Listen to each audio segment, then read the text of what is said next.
রাসূল সাল্লাল্লাহু আলাইহি ওয়াসাল্লাম বলতেছেন, ধ্বংস হচ্ছে সেই ব্যক্তির জন্য যে রমজানটাকে পাইলেও কিন্তু নিজের গুনাহটাকে মাফ করাইতে পারল না। আপনি রমজানটাকে পাইলেন, নিজের গুনাহটাকে মাফ করাইতে পারলেন না। আল্লাহ রাসূল সাল্লাল্লাহু আলাইহি ওয়াসাল্লাম বলতেছেন, এই হতভাগার মতো হতভাগা দুনিয়ার মধ্যে আর কোনো বান্দা বা আমার কোনো উম্মত নাই।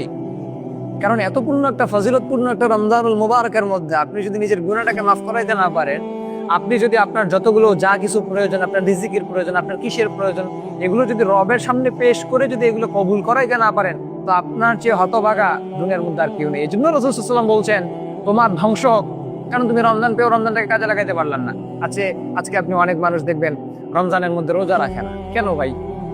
রোজা রাখলে সমস্যা কি? আপনি সারাদিন বিড়ি সিগারেট খেয়ে পার করে দিতে পারেন, আর রমজানুল মুবারক আসলে রবের জন্য, রবকে খুশি করার্থে আপনি একটা দিন রোজা রাখতে পারেন না।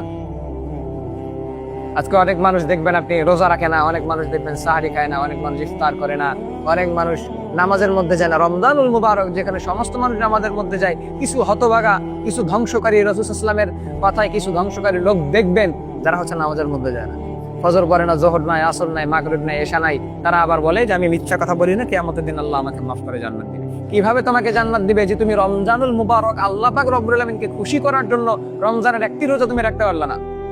আল্লাহকে খুশি করার জন্য ফজরের নামাজ তুমি আদায় করতে পারলা না। আল্লাহকে খুশি করার জন্য 20 রাকাত তারাবি দাঁড়িয়ে পড়তে পারলা না। আল্লাহকে খুশি করার জন্য তুমি যারা নামাজের মধ্যে যাচ্ছে তাদেরকে নিয়ে কটু কথা করতেছো। রব্বে কারীমকে খুশি করার কোনো মানদণ্ডই তোমার ভেতরে নাই। তুমি কি করে মনে করো যে কিয়ামতের দিন আল্লাহ তোমার জন্য জান্নাতকে রেডি করে রাখছেন? আমরা মানি যে আল্লাহ পাক রহমান, আল্লাহ পাক রহিম, তিনি যাকে ইচ্ছা মাফ করে জান্নাত দিবেন। কিন্তু যেখানে আলামতগুলো দেখা যাচ্ছে যে তোমাকে মাফ করার কোনো ক্যাটাগরি নাই, সেখানে তুমি কিভাবে মনে করো যে তুমি আমল না করে জান্নাতের মধ্যে যাবা? তুমি আমল না করে যদি জান্নাতে যাও, তাহলে যারা আমল করতেছে বছর কা বছর, যারা হচ্ছে ফজরের সময় গিয়ে ঠান্ডার মধ্যে গিয়ে তোমার হচ্ছে নামাজ পড়তেছে, জোহরে যায়, টাইম মেনটেন করে নামাজ আদায় করে, রবকে সেজদা করে, রবের সাথে কানেকশন তৈরি করছে, এই মানুষগুলো কোথায় যাবে? তুমি যদি আমল না করে জান্নাত যেতে পারো, তাহলে আমরা কি পেলাম? আমরা তো তোমার তাহলে 100 বছর 500 বছর আগেই জান্নাতের মধ্যে চলে যাব। সুতরাং এটা কখনো মনে করিয়েন না যে আমি পরিপূর্ণ একজন মুমিন বান্দা হয়ে গেছি, আমি জান্নাতের মধ্যে যাব, আমি 5 ওয়াক্ত নামাজ পড়ছি, আমি 500 বছর ইবাদত করলাম, জান্নাতের মধ্যে যাব না। আপনি এটা মনে করিয়েন না। আল্লাহর দয়ায় আপনাকে জান্নাতে যেতে হবে।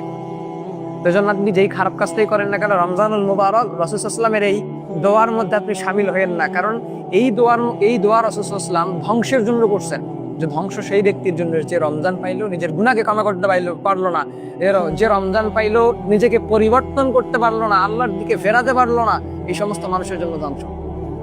এজন্য সময় আছে এখনো, আপনি ফিরেন, এখনো তওবা করেন, এখনো আল্লাহর কাছে মাফ চান, এখনো আল্লাহ পাক আপনার কথা শুনবেন, এখনো আল্লাহ পাক আপনাকে মাফ করবেন, আপনাকে পূর্বের গুনাহগুলোকে আল্লাহ পাক নেকিতে কনভার্ট করে আপনার আমলনামায় ঢুকাই দিবেন ইনশাআল্লাহ।